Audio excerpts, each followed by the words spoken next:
All right, what's up? Welcome to Let's Talk About Nothing. The podcast is back after I don't know how long off.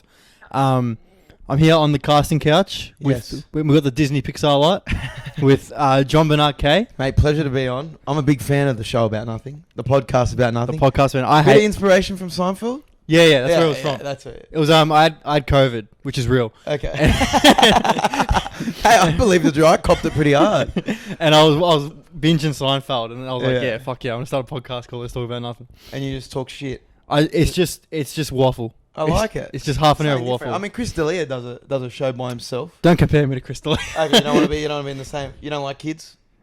I love kids. Okay, okay, no, I'm joking. You're a double hand mic holder. Yeah. On stage as well. No, on stage I lean on the mic stand. Okay, yeah. Yeah, fuck, it's kind of gay, isn't it? It is. It looks like you're getting a good grip there. Good man. Thanks for letting me come to the hotel. That's all right, mate. We're in Melbourne. Oz Open on. Yeah. First Oz Open for me. Oz Open Virginity gone. Really? We're here. We're going to get behind Nick Kairouz. Unfortunately, he pulled out. Yeah, Knee it's a injury. shame. It was the only entertaining part of the whole fucking Yeah. tournament. Now, there's no... You're going to see Novak probably win it. But, yeah, it's a bummer for the tournament. You and Novak must be the best buds by now. Well, I've actually reached out to him. Oh, yeah. I want to get him on for an interview because, hey, I was at that first lockdown protest. I know you were, on the world stage against the vaccine, but maybe we can do an interview together. Yeah, you're the same, you and me. But I don't think he's seen it. I'm in the message request somewhere, but we'll do one down the line for sure. Yeah. You got the blue tick now, so that'll it does help you help. out. It does help. Like when you reach out to people to, get on the show or collab with, it's like, oh, who's this blue tick messaging you? But other than that, you're a bit of a flog if you put too much emphasis on people with a blue tick. Yeah. Like there's chicks that are obsessed with people with blue ticks, or even guys will be like, oh, who's this guy who got a blue tick? Like, who gives a fuck? Like, It's like the modern day jersey chaser. bro, there's like journos with a couple thousand followers with a blue tick. Like, who cares? Yeah. You know what I mean? But look, it's nice to get because it just makes it reaching out to people easier. Like we reached out to Sneeko, got Sneeko on for an episode of the show. Yeah. But we kind of mix it up. So your podcast, podcast about nothing, podcast here out on Spotify and that. We'll bring a guest in and we want to do a full length, like serious chat, have a laugh, but also have a chat like with the Nick episode and, see where he was at. But then we also do a thing called Off the Record. So it's like off the show where we kind of do a J-Up grill interview. Like Right, yeah. with Alyssa, A Huncho, like those early ones. So we want to start building that. We've already had a few guests on and more lined up for the next few months. So it's good fun. That's good. The Kairouz episode was hilarious. Me and Hugh we were dying at when you asked him about the French Open. He was like, I just don't like France. Yeah, he just flat out goes, I don't like France. I don't like France. And then throws everyone else under the bus. He's like, ask most tennis players. I'll tell you the same thing. Yeah, no, he was actually a legend. Like to meet in person, because he's such a high-profile tennis player. But when you meet him, he's just actually a normal bloke, and he just wants to have get to know someone, have a good time. And he was so open to doing the show, talk about whatever you want. Because you meet some people, even like some no names, like for example Armani Scaff. I'm not saying no name. She's not a no name. She's big. She's a singer in Sydney. Clip that. We've teed up. We've teed up to do an episode or like a G-Up interview with her twice, and she just no shows. If your schedules clash, by all means, but you do it twice, it's kind of insulting. Some people aren't worth the hassle. But they her team's just like, oh, send us questions, whatever you want to ask. It's like, firstly, it's comedy. Yeah. Take the piss out of yourself. Have a bit of a laugh. Like, Nick was game for like all questions. Didn't care. Like, does he have management? Yeah, he has management, but I mean, like, he's still to himself, like, and free roams. Like, we just met up with him in Canberra, knocked it out, but I got nothing but good things to say about him. Like, it's actually refreshing because you see how he's portrayed by the Daily Mail and the Herald Sun, but in person he's actually just a normal He's a ripper bloke, isn't he? Yeah, he's a good bloke. Fucking tall and well in real life. I know I'm short, but he's fucking real tall. He is tall. He shared that video we made. Yeah, we made together. We the media versus what the media sees of Kairouz versus what he's actually life. like. Yeah. And they're saying he's up all night at 4 a.m. at a nightclub in Wimbledon. He's actually just playing FIFA. Yeah. But I don't think he games anymore because he's in love. He's in love with Costine. I'm sure he still games. Yeah. I pushed so hard for that video too. Remember when we were pitching it? Yeah. And I was like, he'll share it. He'll fucking share it. And like, all right. Yeah, no, I mean he watches a lot of comedy stuff on socials. I think like he shares a lot of like Ted Stedicks. He gets around a few of his videos. Like ours he's kind of put out. Yeah, he's. Yeah. So I'm not being rude. I got my parking's expired. I got to renew it. You can renew it on the phone here in Melbourne. Yeah. It's an app. That's fucking awesome. It's- Sydney's got to catch up. It's still illegal. Like you have to move the car. But I'm just Don't gonna, you, didn't you use a disabled sticker? Don't you use Nonnas or something? I reckon I could get one. You could definitely get away I reckon with I could that. get one. Fuck. What was the thing called?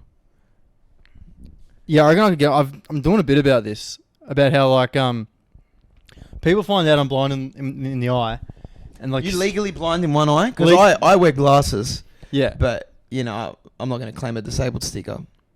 No, I'm legally blind. You can't see out of which eye? Can't see the right one. Fuck.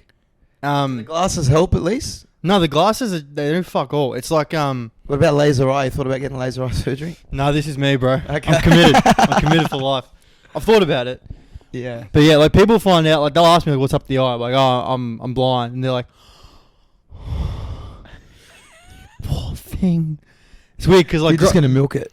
growing up, it was just like because you're disabled enough that like, it's funny to make fun of, Yeah. but not disabled enough people are like, "Hey, fucking calm down." Yeah, Like, leave him alone. Yeah. Yeah. like, and people, the first thing they would ask, he's like, "Can you drive?" And I'm like, "Yeah, I can drive." And they're like, "Oh, it's, Do you good have for to do you." like a special test? No, No? no special test. But yeah, I wonder if like those people saw me like a disabled spot. They're like, "Yo, fuck this cunt, bro." Yeah. You're not coming out with a limp or a walker or Nah. something? Yeah, fair enough. Take his other eye, fuck him. But yeah, I'm gonna talk about your rise has been interesting. It's unlike anyone's I've seen, in the sense like you went from pretty much nobody Yeah, you can To- say that. to straight on the news. Yeah. Straight on the news, still a nobody. Yeah, exactly right. Straight on the news. Straight on the news. Public hates you. Yeah. Were people getting around you though? When I mean, like when I first started, so I was doing a show called The Forecast. We were just doing like, before that I was just, popping up on TV commercials, did like a VB ad, and I wanted to get into acting and stuff. yeah, And then I did a show called The Forecast, which is like a web series with a couple mates from school. And then I was like, I'm going to put out my own videos. And I was just building up the TikToks, and it was just like, it was cheap content, but it was like stuff that was getting views at TikTok. Like we're talking about a year and a half, 2 years ago now. yeah, And it was me, Vox Pops, getting interviews in the street, doing like little sketches here and there. I was reposting a lot of the stuff that I did with The Forecast. And I got up to about 70, 80K on Oh, so you TikTok. already had a bit of a following before. I had about though. 70K. And then on Instagram as well, it was getting up to about 10K. And then the COVID stuff, everyone was making content in lockdown. Yeah, Because that's all you could talk about was how bad lockdown is, and how everyone's just waiting for the numbers every day.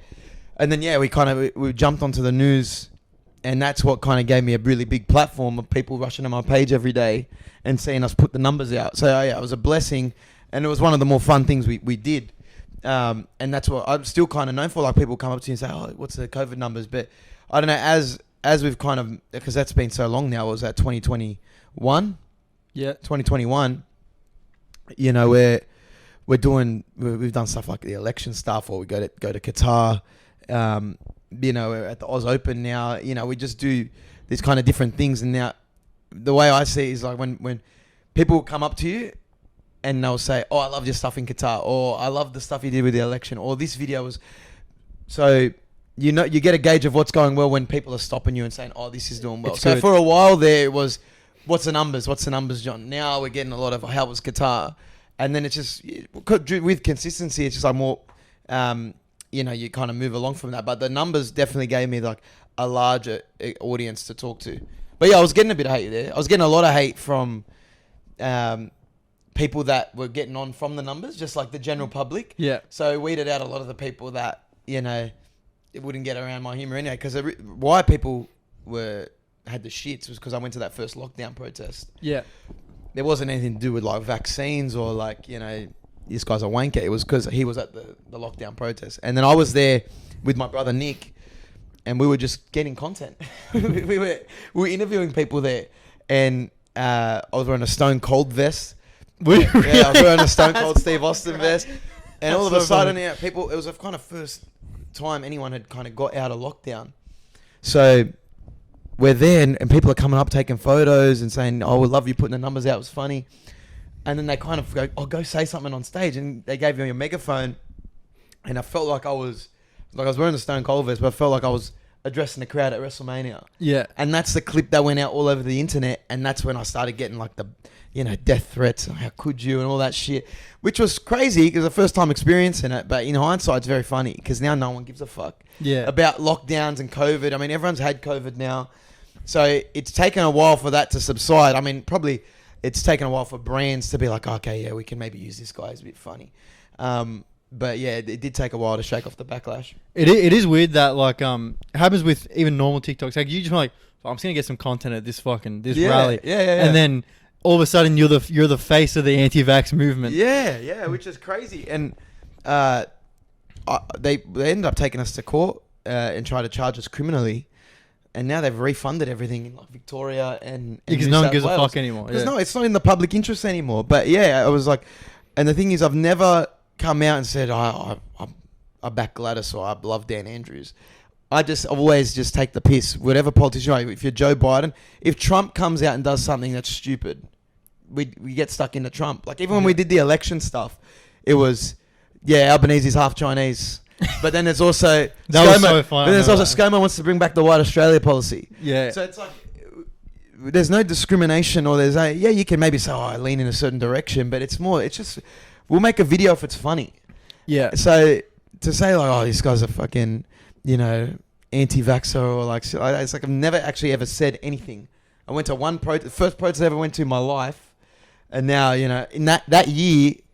They put me in the Daily Telegraph. Put me in the top 10 most cancelled social media star. Yeah, so was that Daily Mail? I was like third or something, and I was like, Jesus Christ! Like, surely I haven't raped anyone. Like I haven't done anything that's overly egregious. Well, allegedly, yeah. Yeah, allegedly. I mean, nothing's gonna come out. Yeah, but no, it's all those NDAs coming in here. Yeah, no, but I just think it was kind of stupid. But it's funny now, like 2 years on. A lot of stuff that's coming out now, everyone's too shying away from if lockdowns were even very effective or like how stupid that whole time period was. So I think it's in everyone's best interest to forget. Yeah, I was working at Woolies at the time, and I'd be on like break with like 50-year-old women, and they'd be like, "Do you see that fucking guy? Get this fucking guy at the screen. Why are they giving him airtime?" Yeah, they'd be worried too because they'd be at risk, 50 plus. Yeah, old women. Yeah, old women. Yeah, probably diabetic. Yeah, just miserable old women. Yeah, they hated you. They fucking hated you. Yeah, no, I copped a lot of like, the older, but like a lot of young guys. As much as it was bad, I'll get people now coming up to me saying, we love your stuff and thank you for, going to the lockdown protest. So it kind of goes both ways, but it's funny how everything's transpired. Like you said, you went from everyone was loving you doing the numbers to we fucking hate this guy. How could you do that? You're going to kill old people and babies. Yeah. To, okay, yeah, maybe he's doing some good stuff out at the World Cup and in sport. So, yeah, it's been a bit of a up and down, but I'm enjoying it. It's good. You've done really well, like, because like a lot of people who had a rise that you had, like, you're doing the TikToks and you're on the news and shit. A lot of people fall off. Yeah. Especially all those COVID people doing just COVID content. Yeah. Like, you see it all the time in TikTok. People come in. They get 500k followers in 3 weeks, then you never hear from them again. But you've turned it into just into the World Cup. I don't know. I enjoy it. It's like you go do stand up every night. Yeah. I enjoy making videos. Like I enjoy putting out a piece of content, seeing it do well. I like mixing it up. Like we can do mic'd up stuff. We can do a sketch. We can do a fake interview. I like acting. I did my first TV show last year. I've done a stage show now with Rob Shahidi and Tahir called Once Upon a Time in Lebanon, where I play a Dut Lebo, of course. I'm very typecasted. But yeah, no, so I just like mixing it up. And the more I do, the more consistent I am with it. I feel like the more opportunities that come. Like we just launched the JBK show now where we're getting guests on, which you'll have to come do now that I've done you a favour. You're coming on mine. I'll come on. Sneeko, Kairouz, guy. And then Anthony Nigro, probably the most well-known comedian in Melbourne. Because there's really not many people here, bro. There's Kidgel and Pavey. Yeah, but I'm saying like on the TikTok and content creator scene, like who's big in Melbourne? You, Ted Statics, Ibby. Is Ibby from Melbourne? Ibby's Melbourne, yeah. Oh, I have to get him on. Yeah. Yeah, but I mean like, Melbourne's not known for as a creator hub. There's heaps more people in Sydney. Sydney, it's tapped. Yeah. Sydney's off, yeah. It's like the LA of Australia. When I went to Sydney for like a day a couple of years ago, you see him walking around. Yeah, you never see anyone else in Melbourne. Like, and here, we all know each other. We all talk because it's just us. Yeah. And Sydney doesn't seem like that. Yeah, I mean, like everyone's kind of open to like collabing now as well. Yeah. People want to like. I get most of my enjoyment out of like, let's do a video together. Like I had an idea the other day. Like there was a news thing in Perth about Eshe's not being allowed into the club with red shoes. Red shoes, and yeah. they dropped Eshe's. Little the woman, the newsreader said it on the news. So I called up Shaq TV. I was like, bro, this is absurd. It's pretty funny. She just said Eshe's as a Ron Burgundy news reporter. Like, let's turn it into a bit. So I met up with him like that night, filmed something quick, put it out, and it does 1 million views on Instagram that we collab. So it's just like people are more receptive of working together. And it's not just like, oh, we want to work to be getting on TV, because who's on TV? Who's on radio? Like, Who gives a fuck about TV? No one's enjoying it anymore. It's Love Island, it's maths, and who's the height of content in radio? Kyle Sanderlands, Mikey and Emma. Like who's the, Yeah, and who listens to that? Like they don't draw. Like it's crazy to think about it, but like clips that you and clips that you and Nick Stav did for the World Cup is more trending than any other like Fox Sports news thing they did about the World Cup. yeah, I got more views. It was seen by more people. So when you actually look at it like that, you're basically media now. Like young people are, the demographics going to you. TV's kind of dying, and until they realize that they got to get people like you and Nick Stav and Olin Tekers and people like Nick and I on, my brother Nick, they're just going to keep, you can keep getting your Abby Chatfields on for your maths and stuff, but in terms of like sports content and content in general and comedy, it's I reckon it's heavily gatekept, and they're very hesitant to reach out to people like us. Yeah, especially younger people, for sure. Which I don't know why. Did I tell you I got a huge Ghanaian following from those fucking videos? Really? Ghana picked up. Ghana picked up because I said Ghana was going to make it out of their group. And now, full disclosure, keep this between us, I was lying. You didn't think it. You said it. I said it because I just wanted to piss off Ronaldo fanboys. That's the best thing. Close. Because the best thing about those videos is Nick Stav is full serious, like proper analytics, and I'm just like, yeah, fuck, it's South Korea, they suck. Like, is he still playing for him? I remember that. I remember filming him. And I just said Ghana would make it. And I said Portugal would go out because I thought it was funny, and I'm like, it's gonna piss off all the Ronaldo dick riders. And then I got like 30 messages from Ghanaian people like, God bless you, Ghana #1, go Ghana, and all this stuff.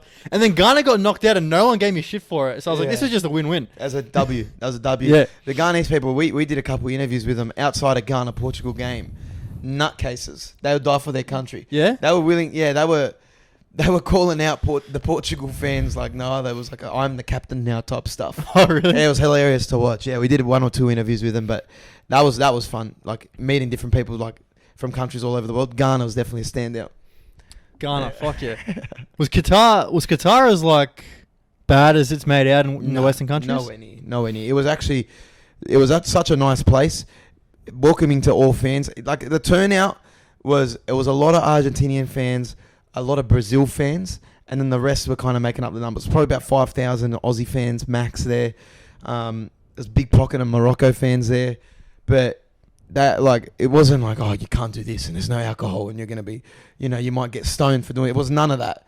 It was enjoy yourself, enjoy the football. You could still get alcohol if you wanted to. You could go to a hotel premises and go get alcohol. We went to Champions. It's called Champions Bar, and there was alcohol on tap there. It was Budweiser.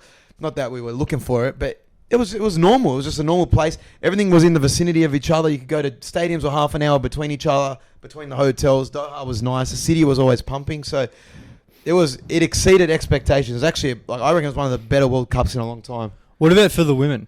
Was it fucked for the women? There weren't many women there. There was, and if there were women don't exist. Yeah, but if there were women, they were traveling with their boyfriends. It's not like, oh, let's get the gals together and go to the World Cup. You know what I mean? Like there was none of that. It was, there was women there with their boyfriends, and there was locals, and there was some Brazilian women fans there, maybe with their family. But there wasn't like a big women's soccer presence. There was some female presenters. Like there was a woman for the Doha News that interviewed us. There was a woman for 403. Mm-hmm. Chelsea. She was a gun. She was on the ground there. She was like working non-stop. But there was women there, but there was not a lot of women. Yeah, to put it that way. It's so funny. Yeah, but maybe that was because the fear that was instilled with them to go. No, I think it would have been welcoming. They were cooking. Yeah. They were doing the housework. Yeah, I mean they were making good manouche. They were all fucking underneath the stadium. Yeah. But it was good fun. Surely we get around the Women's World Cup here next year. That's going to be sick. I'd do some content there for sure. I mean, we'll go to a why few not? games. I'll go to a few games and make some content. Like, we've done this thing now where we do mic'd up in the crowd. That format kind of works. So I could do that for a women's game. I can't say that I know many of the players apart from Sam Kerr. That's all you need to know. That's pretty much all you would need to know. They're probably a good chance. Megan Rapinoe, if she's still going for the US. Yeah. But yeah, I can't say I'm the biggest female soccer fan, but I mean, I watch the games and get behind our great country. Bro, have I told you about when the Matildas gave a speech at my fucking school in Broadmeadows? That would be frightening. Your Bankstown? Yeah. Fucking amazing. Bro, the Matildas So it's are like on assembly. You're sitting down at assembly in a gymnasium or something? They did it just because the boys at our school was so fucked up. They were like, let's get some women to speak to them. Terrible move. They could have got like a men's badminton player. Would have got shown more respect. It's fucking crazy. Bro, I don't know who was on. One of the Matildas is on stage, giving like his heartfelt speech. She's like, growing up, I was battered, I was bruised, I had to play against the boys. And I'm proud to be a role model, not only to women all around Australia, but to everyone in Australia. From the heart. Including you boys here before me. And from the back of the room, like, bro, my futsal team would fuck you up, man. Bro, that's it. You aren't even good. Fucking crazy. That's so rough. Is it all boys school? No, not all boys school. It's all boys assembly. Oh, jeez. Yeah. And then, like, that one of them's talking. Like, bro, where's Sam Kerr? She's not here, bro. No one gives a fuck about you guys. Right. The schoolyard and, like, high school, that can make or break someone. Like, teachers, for example. Not many people can cut it at all. Like, I've got a mate who's a teacher. Yeah. And I wouldn't say he's, very well, not well spoken, but, a very masculine guy, can control a room. He can't really do that. Yeah. He went to a high school, I think Holy Cross Ride. He was teaching there for a bit. And he goes, I got bullied. He goes, I flat out got bullied. Like, you when a substitute teacher would come on, it's like, let's fuck with this. Yeah, Let's have a laugh. Let's make him cry. Yeah, exactly right. And that's what was humour at school. Like, that's what we got. That was hilarious for us. Yeah. If we could fart at the back of the room and make this guy cry, we've done our job and getting the boys laugh. So this guy goes, I can't teach there. I've just got bullied. He went to an all-girls school. He goes, they're saints. He goes, they're absolutely, I guess I don't have any troubles. And he goes, I'll never teach out of male high school again. Some people can't cut it. So imagine trying to get Matildas speaking at an all-boys assembly of teenagers filled with testosterone. Of course he's going to yell out and say, yeah, my football team can beat you. 13 to 17-year-old boys are the most fucked up people on the planet. Like, I'm going to know how, like, when I have a wife one day and our son does something fucking stupid, it's like, oh, like, yeah, he pissed on a chair and then threw it at a teacher. Like, how I'm going to explain to my wife, like, this isn't that bad. Yeah. It could be much worse. Let's let him play. He's gone through a phase. Yeah. Another thing, we had one in year 9, we bullied our math teacher into quitting. Jeez. And a new teacher came in, and she came in like on the offensive, and she's like, I used to work at the juvenile detention center down the road. You guys can't scare me. I've seen the worst of the worst. Woman. Yeah. And she's saying that, and then all the boys like, well, you worked there, bro. Do you know Boston? Do you know I made Boston? And then she actually knew the kid. And she goes, oh, yeah, I actually do know Boston. At least they had something in common. Yeah. Off to a good start. They found common ground. They broke the ice. Yeah. And she's like, they're like, oh, well, yeah, I know Boston. He's a good kid. Like, They're like, bro, so you're getting raped in there. He won't tell us. Like, it's fucked up. And then kids, there's no boundaries. With No. I kind of miss those days, actually. Oh, man. Imagine we're making content back then. Oh, no, but I wouldn't want that on the internet. I wouldn't want that on the You internet. get cancelled. It's like someone wearing a Nazi uniform and they look back at a 21st birthday and then they look back on it. Imagine making content as a kid. Oh, you do that. I'll do now. that now. Yeah, that's you. Sometimes I think, like, I wish I'd started content younger, but then I'm like, you know what? Probably. I reckon I would have liked to start at like 20 instead of 24. You know what I mean? Like, I just get more reps on the board, get sharp with editing and stuff. I was 21 when I started. Were you? Yeah. Really? Like TikTok, Insta and that? Or just like putting stuff No, out? I was 22. Yeah, wow. Yeah. It was in lockdown. Couldn't be fucked on anything else. How old are you now? I'm 24 next week, I think. Yeah, shit. What's the date? Yeah, next week I'm 24. We're getting old. Yeah, I feel like I hang out with Stab and the cunt's 20. 20. And I'm like, jeez, a freak. I love that kid. I love that kid, but it's like, fuck you. I know. Grow older. up. Yeah.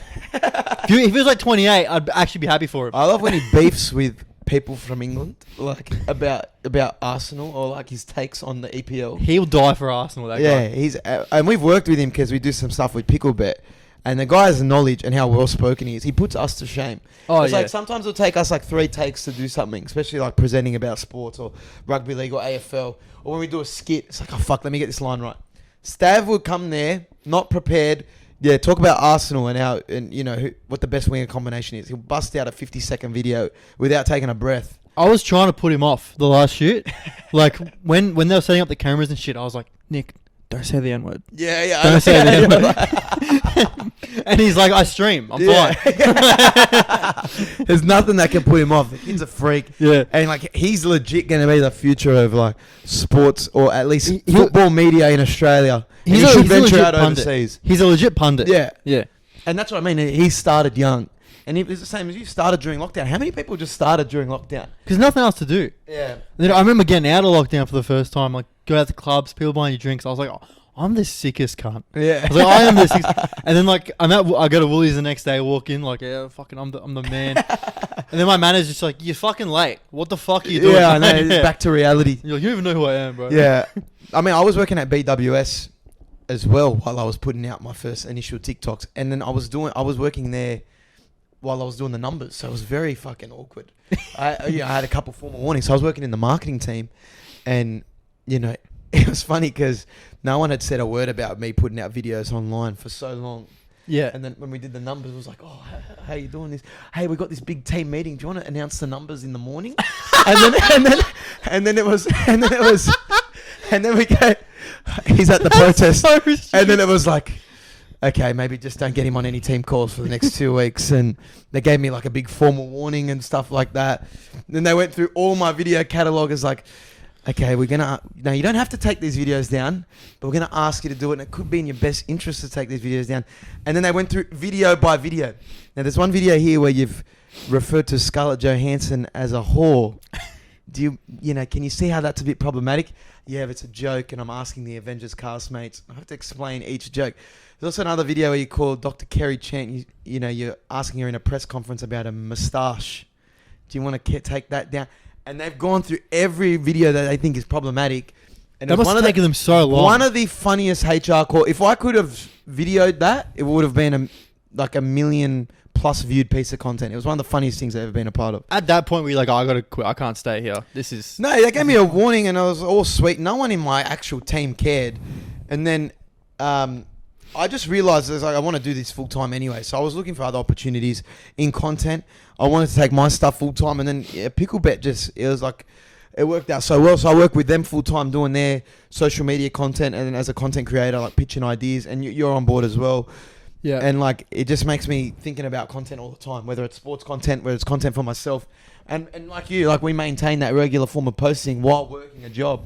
So like eventually the goal is to go full time and to be in the States and be across, Australia and stuff like that. But it's been fun. Yeah. Picklebet's great to work. I love doing Picklebet stuff.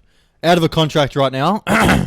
Oh, they'll be picking up for sure. Picklebet? No, yeah. I think that, like, as we just said, TV's a piece of shit.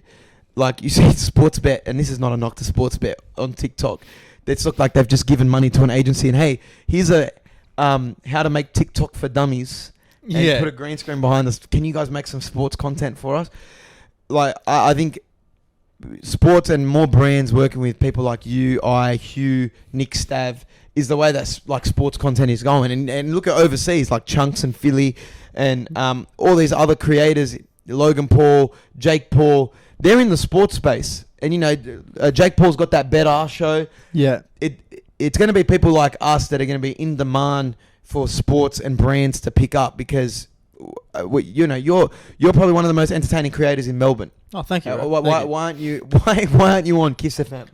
I do ask myself that. No, but it's true. It's like, why do people want to listen to Kyle Sandilands anymore? Is it because he's on there? Their grandfather. Is he entertaining anymore? And that's not a knock to Kyle, but it's just brands will start to get. It's like, okay, you've got a following now.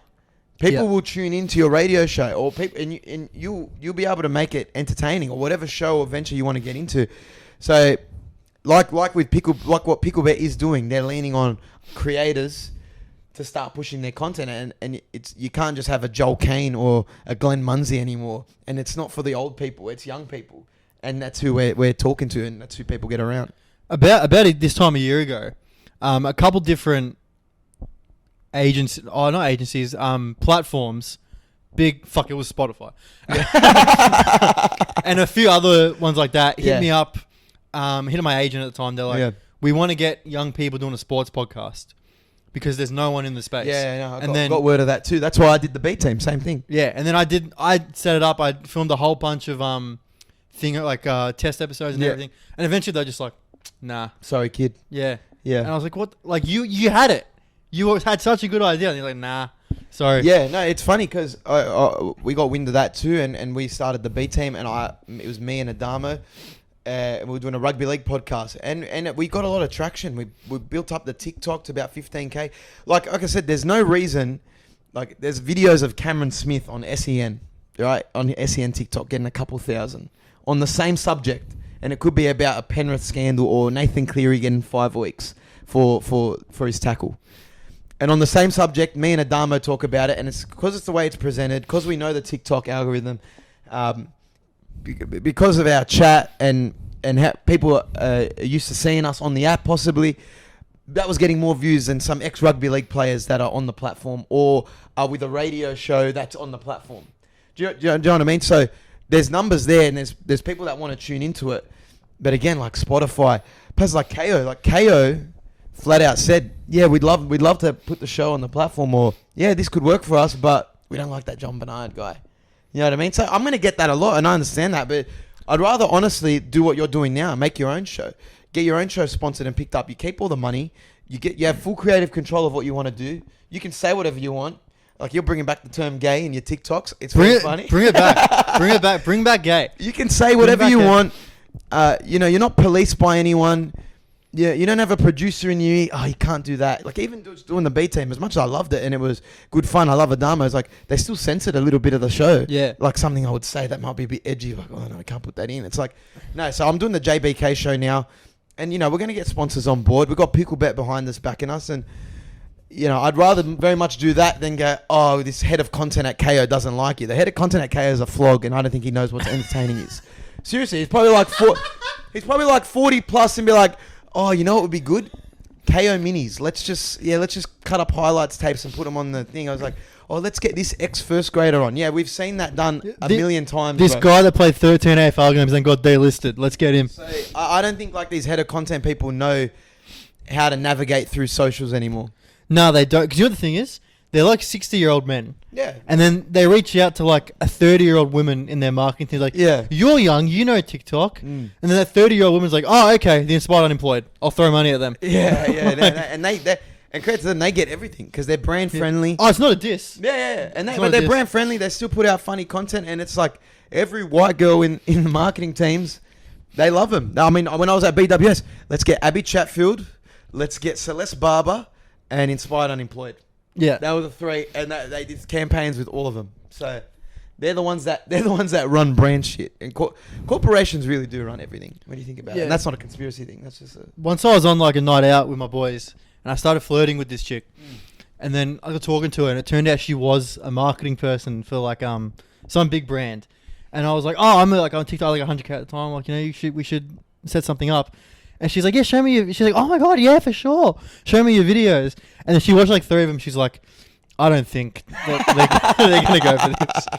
And I was like, fuck. I'm trying to think which video she would have watched. It'd be like Men in the War and now versus then probably. I that one. fucking copped it for that video. I uploaded a video. It was like... I love it. It was you and your boys go to World War III. Yeah. And I was like full on acting as one of the guys. And I was like, like, I'll shorten it. But I was like, if something ever happens, I want you to know you're my best friend. I love you. Blah, blah. It was like that for 30 seconds. And it cuts to the other guy. He's like, gay? Yeah, that was it. Yeah. And then, dude, this fucking model that I was like friends with her messaged me. She was like non-binary.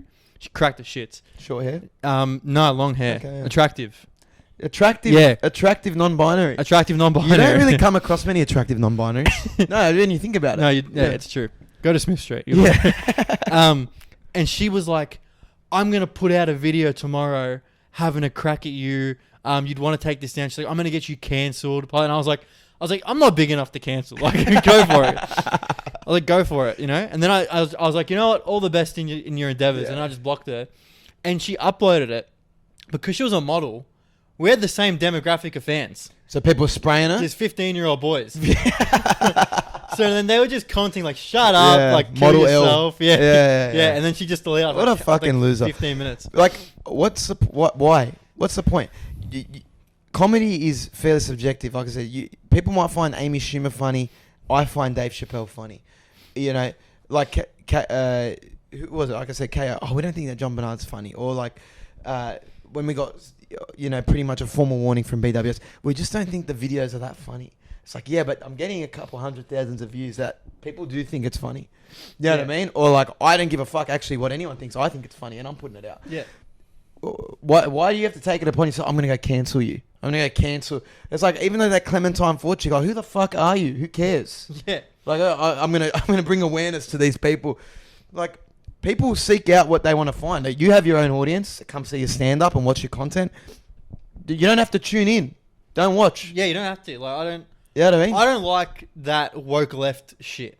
It's too much. It's gone too far. I just don't watch it. I'm just happy. Yeah.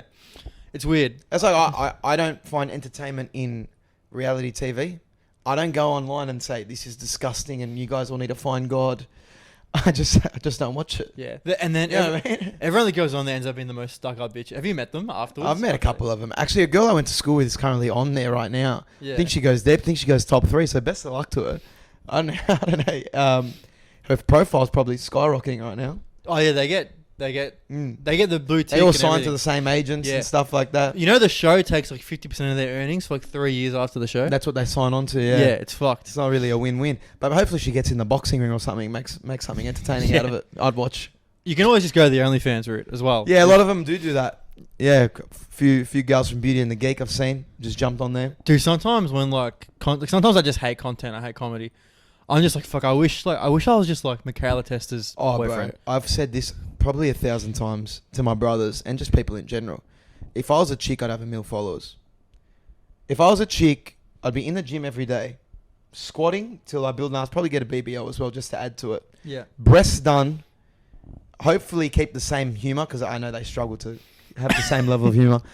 And like that's in itself right there. If I start dancing on TikTok a bit, shake the goods. Yeah. That's at least 500k followers. Yeah, probably. Do you know what I mean? And that's not wrong. And I even get caught doing it sometimes. I'll be scrolling on TikTok and I see some chick dancing, and it's like it's hard not to scroll past. It's easy to rack up the light there. We need to get a union together and start championing for men's rights in the creator space. It's so uneven because a girl can just shake her ass on TikTok and get 1 million views. So we got to think of a fucking good punchline to get that. Men need to stop being horny for like 5 years. Yeah. Take away their power. Stop watching porn and don't watch any racy entertainment. Stop being horny and put out quality content and erase their power. Exactly. Yeah, right. exactly. But that being said, I think if you're a girl and you're hot and you don't have an OnlyFans, you're an idiot. You need to make one.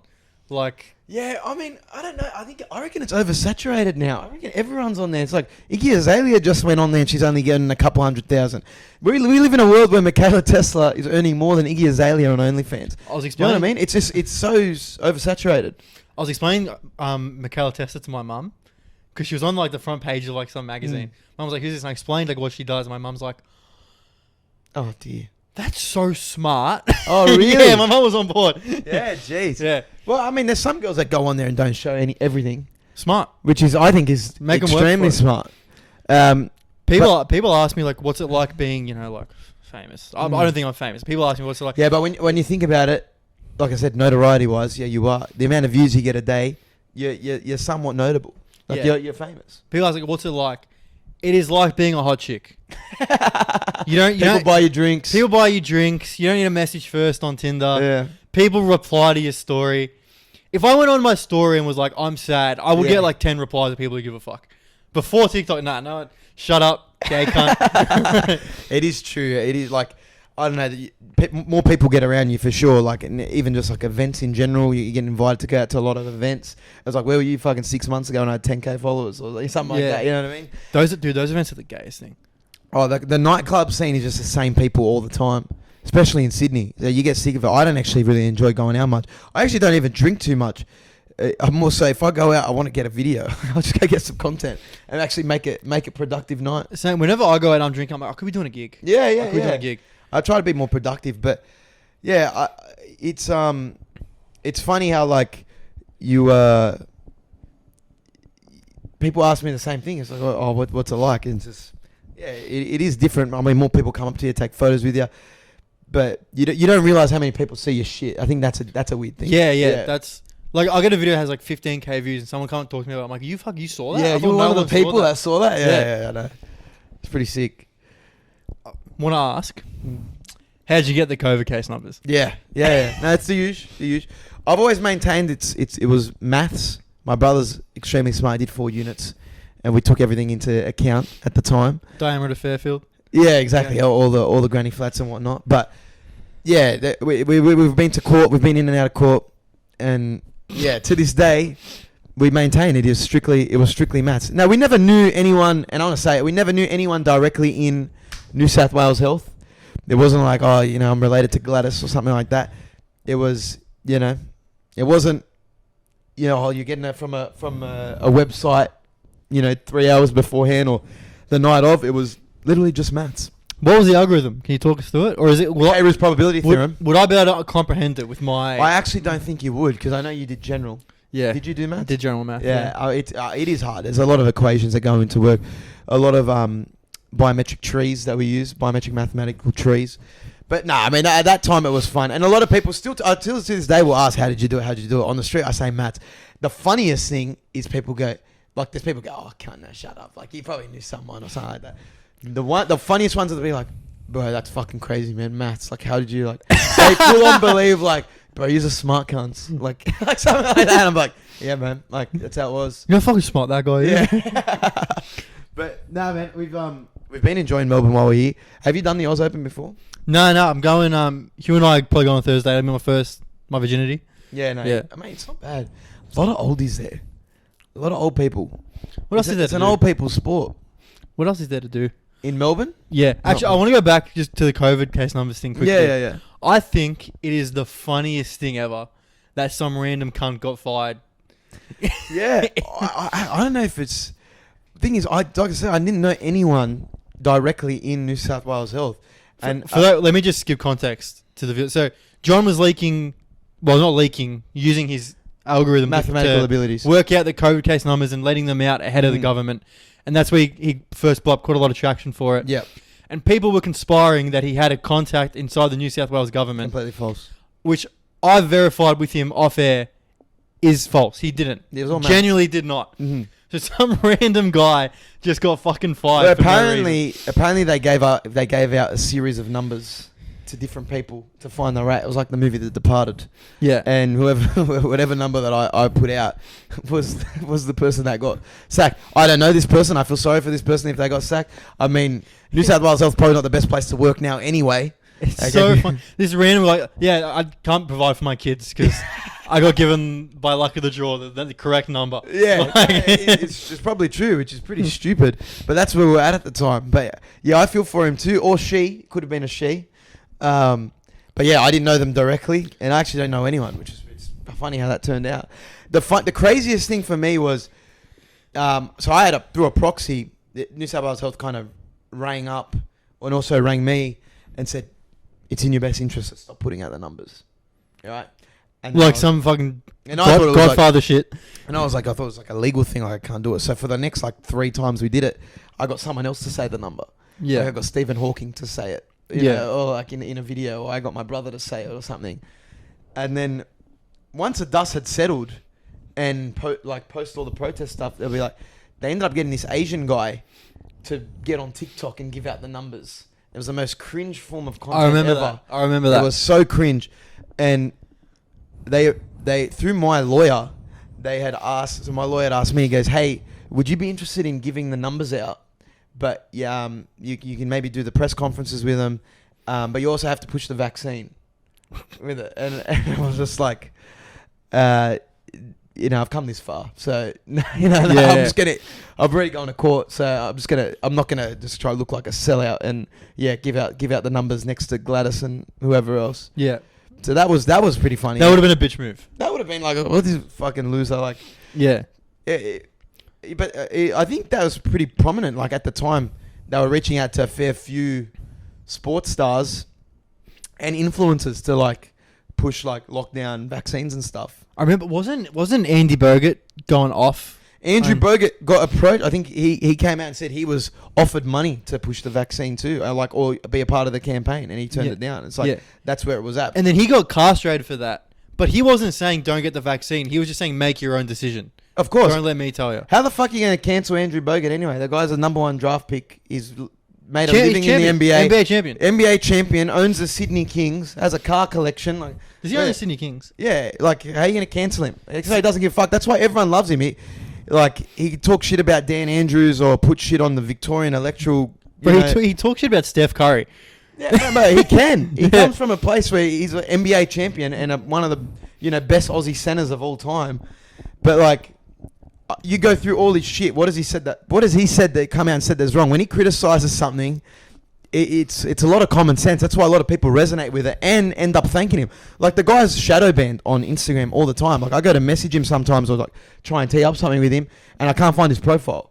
Yeah, that's fucked. They shadow ban him on Instagram. It's fucked how they do that. What has he done? I think he's a legend. As well, you get Andrew Bogut, you get clicks.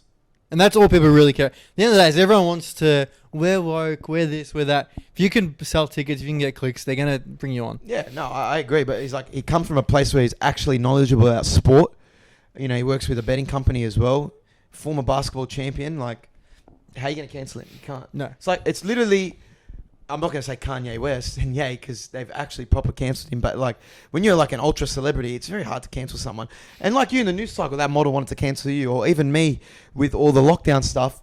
It's like, all right, wait a month, and then something else happens in the news. As well, and everyone forgets. Yeah, and when you're trying to do what you're trying to do, which is when you were talking earlier, like you have your own show, produce your own show, you're working towards being completely self-employed. 100%. Unless you're actually taken off the platform, you can't be cancelled. And then even if you are, you go the Louis route or the Tate route. You have your own website, or you start your own Patreon, or like your own, like you said, your own thing. But I agree, like that Pat McAfee model. I don't know if you know him. He's a former NFL player overseas. I know Pat. He actually tried stand up for a bit, and he's got a daily show he does every day for 3 hours while doing every day for 3 hours. Every day for 3 hours. I think the weekdays. He does WWE commentary. He did College Game Day, like gridiron commentary. The guy's a workaholic. He's a freak. But his model, he owns his show. He owns the Pat McAfee show. It's sponsored by FanDuel, which is a big betting company. Yeah. And he gets to have creative control over all this stuff. I personally want to be the Pat McAfee of Australia.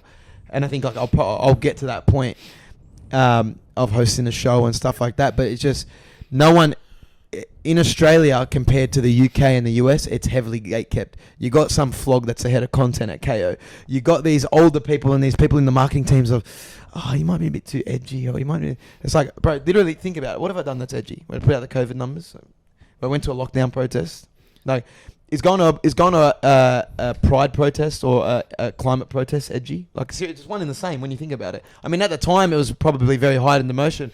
But what's so controversial? Nothing. Some of the content, maybe the jokes. I don't like. They're on par with some of your jokes. Oh yeah, I've gone pretty fucked. Like, but that's comedy. Like, yeah. What's so edgy? And the thing as well with you, what's important is we're not making those jokes because we're trying to be edgy. It's like I'm gonna make this joke because it pisses people off. But the intent behind it is. Look, I just do because I think it's funny. Yeah, but the intent behind it is not at a place of like, I hate this group of people. Yeah. You know what I mean? It's I want to have a laugh. And intent's like, let's have a laugh. Let's make a joke. Oh, this is a stereotype. Why can't we laugh about it? Yeah. Like, who the fuck? Who cares? So when I say like that's gay, I think it's funny to say that's gay because of how ridiculous it is to call something gay. Yeah. It's just dumb. Just reminds me of being like 6 years old, not even knowing what it meant. In like primary school, when people would say that. No, it's and a lot of people. I don't know. A lot of people get a pass. A lot of people in media get a pass that some people don't. Like that are in our shoes on platforms. Yeah. But I think slowly Aussie media will start to recognise, okay, we better start using these guys because we're getting irrelevant. The pendulum's got to swing back. It already is. It already is. Like I said, no one... If people come on to do a JBK show and they don't want to do a Fox Sports show, that's already swinging.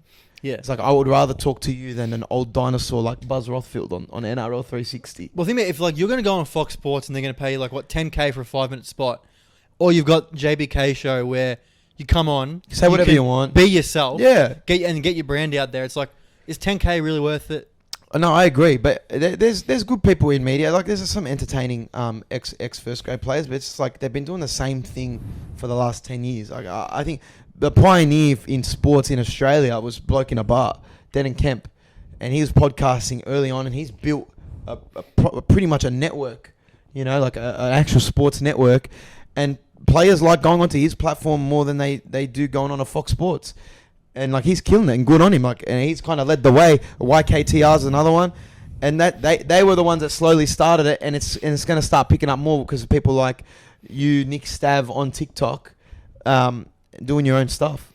Yeah, I think that's what I'd recommend to anyone that's a creator. Like we've been doing it for a couple of years now. Fuck doing anything with a third party. If a brand wants to get you on, do a rev share. Just figure out how to do everything yourself. You know, outsourcing editing or do your own editing, figure out how to monetize it, putting it on YouTube, on Spotify, and keep all the revenue to yourself. And if you want to bring other people on, it's up to you. Have creative control. Otherwise, you're going to get like, oh, yeah, that's a bit edgy. We can't do that. You get that producer chat, and you don't want that because then it takes away from everything you're doing. Yeah, and don't get management. Don't get management shit. Don't get management. Management's like, yeah, people send them an email that they could have just sent you, and they take 10%. You just if when you start getting hit up for brand deals, just message some cunt bigger than you. Message me. Be like, how much? Here's how big I am. How much should I charge? Yeah, and I'll tell you. Reach out. Like I've messaged Neil. Yeah, Neil, and be like, man, I'm thinking of doing this venue. You know, I know you've worked there before. How, you know, what's the rate I should charge? You know, like, because it's hard to navigate, especially early on when it's new to you. And then you kind of figure out. You kind of put your own prices out, like when you're working with brands or doing stuff with TV. So. Yeah, reach out to people. Don't be scared to ask a question, for sure. Yeah, like I was good friend. I'm still good friends with like Blake Pavey, the Swag on the Beat boys, Liam Downing. I always just talk to them. Yeah, and that I love Blake. I think Blake's one of the funniest blokes on socials. He's alright. I follow him religiously. Yeah, he's good. Yeah, I saw him at the Collingwood game last year. One of the funniest things with Blake was, so in the height of doing the numbers, the COVID numbers, I was getting hit up by like fucking, you know, the radio shows, the morning shows, and then Blake Pavey hit me up on Insta. And we're both not that big. Like, you know, we're both at probably like 50K followers on Insta. He's like, hey, bro, I'd love to get you on my podcast. We can do it over Zoom and stuff. It's like, yeah, bro, man, I fucking love your stuff. I'd love to do it. We get on. We have a good 45-minute chat. He's asking questions. And I put out a real edgy video maybe a few weeks ago, or a few months prior to that just resurfaced. And people were like, oh, this guy did this and this. And Blake never put the episode out. Oh, he was really? a bit too scared of the backlash of like, why would you have this guy on your show? Oh, Blake, you pussy. Yeah, pussy move from Blake. But Blake, I still love you. And if you're ever down in Sydney, I'd love to have you on the JBK show. Blake's, I'm filming with Blake tomorrow night. Yeah, so tell him I say hello. I'll put in a good word for you. Don't be a pussy. Yeah. Yeah. I'll say, John said you're a pussy, but if you're willing to stop being a pussy, I'd love to work with you. I've seen him since. He's a fucking legend. And his stand-up's great. Like, I love his clips online. Yeah, I love Blake. Like, he says the N-word. Yeah. Yeah. He's actually in the KKK. It's wide enough. Yeah. Yeah. You know the 65 roasters thing? It's all front. Is it? Yeah, it's all front. He doesn't have it. So he got to make a wish for free. Yeah. He just all a lie. He just had to It's make all a lie, I yeah. believe that. Yeah. Something he would do. It's good. And he's like, yeah, I think like when he's 40, he's just gonna like move to Puerto Rico and just fake his own day. Tax haven. Yeah. Yeah, no, I wouldn't put it past him. Yeah. He's smart enough. He's on the tour. You gonna do stand up tours anytime soon? You are. Yeah. Me and Hugh Robertson, who he's been on the show a few times. John knows him. We have a show. It's called No Holds Barred. Now, I'll explain the show name. It seems like we're going for like, oh, we're edgy, no holds barred. But the actual reason it's called that is because me and Hugh couldn't agree on a name, and I was getting fed up, and I knew if I pitched him something what boxing, were some of the names that you threw out? like Blind and Ginger, Blind and Ginger.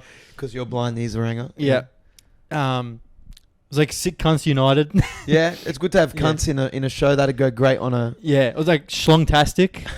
And we couldn't agree on anything, and I knew if I pitched him something boxing related, he'd just agree to it. No, but No Holds Bar works. It's also a name of a wrestling match in the WWE, so that works. Yeah, exactly. I get around that.